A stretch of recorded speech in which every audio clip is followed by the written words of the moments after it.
In this video, I'm going to show you how to replace the front strut on this Dodge Grand Caravan.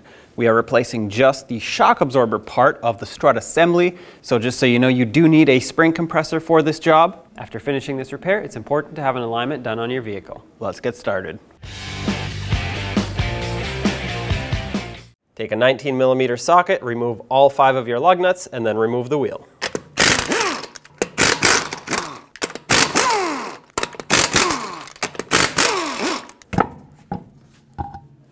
With the wheel off, you can now see the top of your sway bar link right here, and it's bolted onto the strut, so we do have to remove it. I already sprayed this area with a bunch of rust penetrant, and what I'm going to do now is wire brush these threads so that I can have the nut slide off easier when the time comes to remove it. Now I'm going to use an 18mm socket and put my air impact on this mounting nut. What I'm going to do is I'm going to try to break it free and hopefully remove it as much as I can with just the impact. If I have to, I can also use a wrench on the nut and a T40 Torx on the stud itself, or I can use a wrench on the backside or some pliers and hold it because there is space to do so. But I'm going to start with just the impact. Okay, so that broke it free, but it's not coming off any more than this. So I have options at this point. Like I said, I'm going to try the Torx method. Doing this requires you to turn the stud inward as if you were tightening it, because you are spinning the inner threads. Make sure you put your wrench on here. And this is just to hold it. Hold the nut with the wrench and thread the stud inward.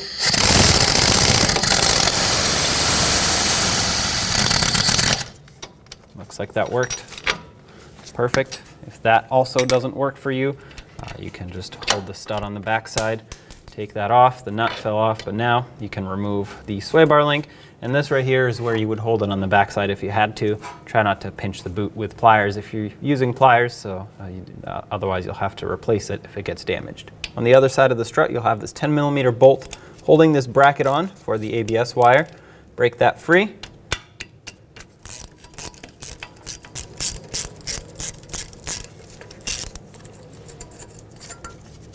You can set this aside right here. Now remove the 2 lower strut bolts. There's a 21mm headed bolt that goes through from the front and a 21mm nut that clamps it on. Put your socket on the nut side. It'll be easier to remove than the bolt. And hold the bolt with a 21 wrench. Take these off.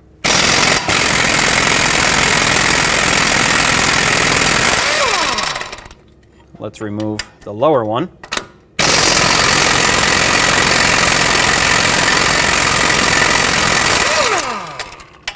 I'm going to spray more rust penetrant on here.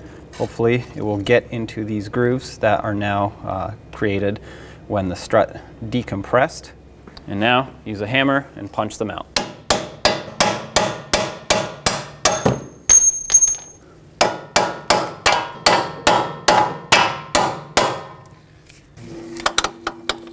All right, get these out. When this knuckle comes down, you want to be careful not to pull it too far, so that the axle doesn't separate and it doesn't pull on the brake hose, the ABS wire. So I'm going to leave it like this, and just in case it wants to go anywhere, I'm going to use a bungee cord. Careful not to pinch any of these hoses and wires. I'm just going to tie it off with this up against the vehicle itself. I just went to this opening here. This will hold the knuckle and prevent it from swinging forward even more. At this point, the strut is only held on up top, so let's remove it from up top. Now, to gain access to the top of the strut, we actually need to remove the wiper arms as well as the cowl, because the top of the struts are buried underneath there. To get these wiper arms off, first take a pocket screwdriver and pop off the cap that covers their mounting nut. Then take a 15mm socket and remove this mounting nut. It shouldn't be very tight. With this removed, sometimes you can just press on it like this and pop it out or move it around. In my case, I will need a puller because these are pretty well stuck on there. Hopefully you don't need one, but if you do, this is how you're going to want to use it. You want to make sure that whatever puller you're using slides underneath right here and grabs onto the wiper arm properly. And then all you have to do once it's positioned is just tighten the rod and put some pressure on it. Oh, that was it right there. That pop was the wiper arm breaking free off of the wiper transmission. So remove your puller, and now you should be able to remove your wiper arm. There we go. Pop it free. Now do the same to the other wiper arm. All that's holding this cowl down at this point is this trim clip right here. There's a similar one on the opposite side. I'm just going to unthread it a little bit and then stick my pocket screwdriver down here to pry it up and remove it. Do the same to the other side, and now you should be able to remove the cowl. I'm going to clean that up. Okay. Now we can see the top of the strut tower. I sprayed it with rust penetrant because the hardware is a little bit rusty on the threads.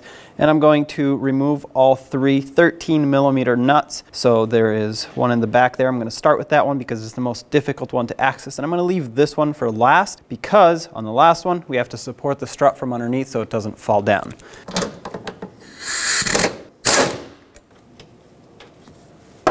Second one. Now on this last one, I'm going to support the strut from underneath. Okay, here we go. There it is. I have my strut in a heavy-duty spring compressor here. I don't recommend using anything that is not meant to do this job because these springs are under a lot of tension. They do hold up the weight of the vehicle after all, so basically at this point we have to compress this to relieve pressure off the top and the bottom so we can take the nut off of the strut mount here, separate it, remove the cartridge, put in a new one, and assemble it again. So I'm going to squeeze this down.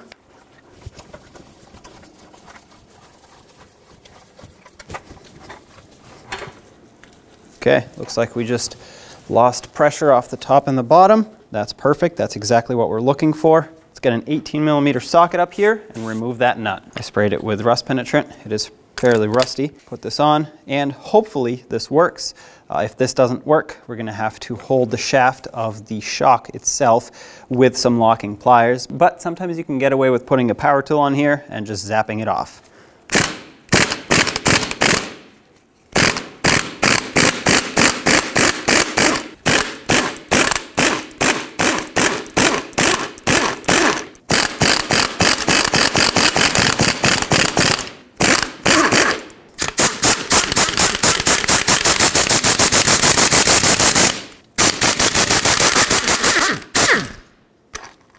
Aha!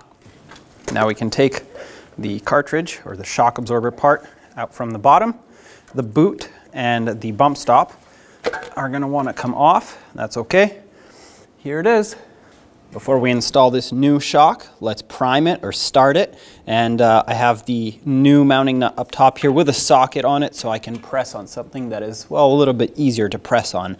And I'm going to compress this all the way down and let it rise back up 3 to 5 times. This will mix all of the oils that are inside and get them ready to go because likely this has been sitting on the shelf for a while and that is not good for these to sit. So press it down all the way and let it come back up by itself several times in a row. This one has a nice flat base, so it's easy to put on the ground and let it just sit there while you press. And the more you do this, the more difficult it's going to get. That's normal. That's what you want, really. It's everything mixing back together inside of the shock. At the base of this, you're going to want to either reuse your old rubber insert or buy a new one. I'm just going to reuse my old one. Make sure that it lines up. This cutout here, this divot where the spring sits, has to line up with this indent right here. Just like so. All right, let's get the spring back on. As you put this through, make sure it still lines up with the boot as well as the bump stop in here. Now if yours came out, sure you could put them on beforehand, but they are a bit of a snug fit through the spring. Okay, there we go. And get this up here, line up the spring, line up the spring on the bottom, just like so. If this came off, put it back on. Now let's get the mounting nut up top.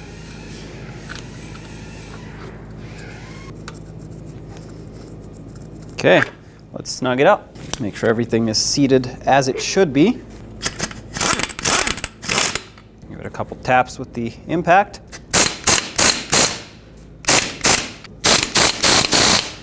That should ensure that it's nice and tight. Now you can release pressure.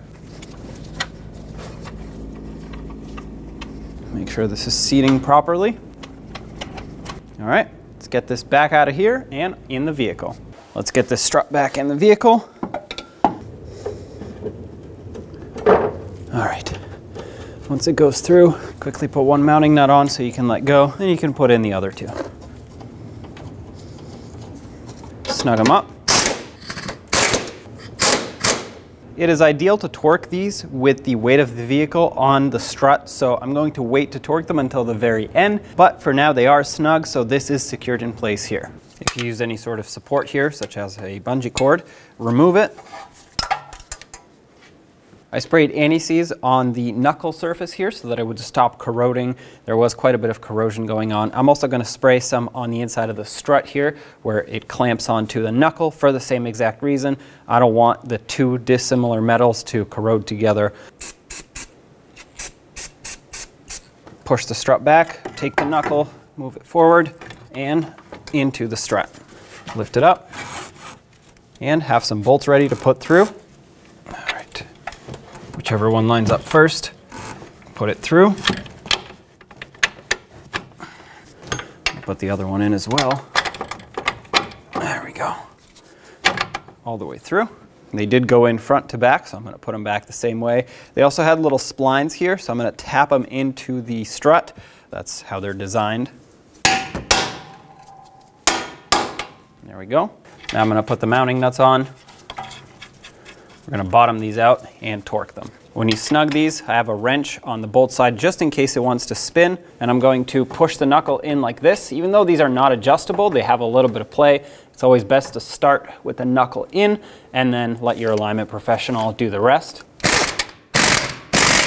Once you snug it like that on the first one, you don't need to push the knuckle on the second one anymore.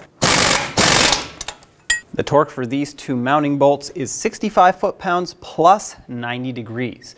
So you want to torque them to 65 and then go a quarter of a turn is what that basically means. Now because we're dealing with degrees here, you want to make sure that your baseline torque, 65 foot-pounds, is accurate. So you don't want to go over it and you don't want to be under it. At this point, I'm going to check it. If my air gun tightened it too much, I will loosen them up and set them to 65. Okay, going to loosen these up a little. There we go. So they were very close. Okay, that one was not. All right, so they're both at 65 now. I have a torque wrench that reads degrees. If you don't, you could just mark the nut and then spin it a quarter of a turn, or just pretty much eyeball it. A quarter of a turn is basically from here all the way to here. So it's not that difficult, but you do need to make sure you do that so that they are properly tightened. All right, here we go. You may or may not need to hold the bolt head. Yeah, typically you shouldn't because the splines are there for this reason so that it would stay in place, but you never know.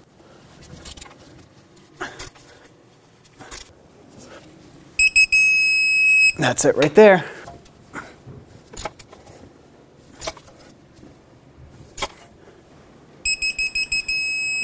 All right, that's tight right there. It is important that if your bolt does spin, that you hold it in place. Otherwise, your measurement will be completely off as the whole fastener will be spinning, not just the nut. So then your degrees will not read properly. Let's get the sway bar link back through. I like to put anti-seize or grease on these studs because they do have locking nuts and it prevents them from seizing up and rusting and basically prevents the issue we had when we took this off. Start the nut on and tighten it up. The torque on this is 65 foot-pounds. All right, let's get the ABS bracket back on. Slide it over, has a slot that it needs to line up with and slide through. The bolt goes through both of the brackets and threads into this one.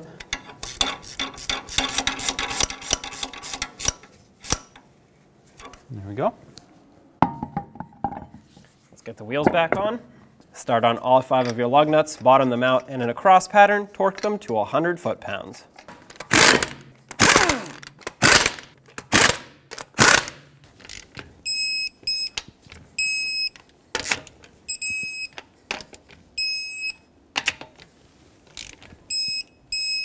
Double check them.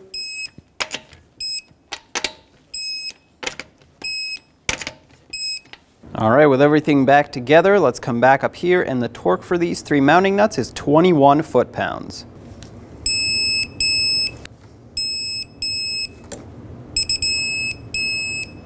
There we go. Let's put the cowl back on. Let's get the cowl back in place.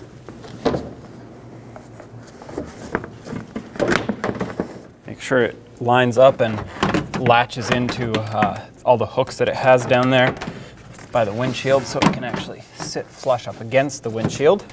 Put in the 2 little push clips on each side. Do the same to the other side. When you line up the wiper arms, I have a bunch of debris that is left behind here, but there are marks on the windshield, one over here and one over here, that'll tell you where the wiper blade should sit, and therefore will tell you where the wiper arm should be. These are splined here, so you want to make sure that it actually sits into its splines, just like that. And once you have it pressed down, put on the mounting nut. When you tighten this, don't go crazy tight, just make it snug. And that right there should be plenty. The stud is basically just flush with the top of the nut. Don't forget to put the cap back over and do the same to the other wiper arm. I recommend doing both sides in pairs, left and right at the same time. Take it for a road test, and don't forget to get an alignment. When only the best will do, demand TRQ. The only company that lets you view before you do. TRQ is committed to offering the highest quality aftermarket auto parts that are engineered for peace of mind. Thanks for using and viewing with TRQ.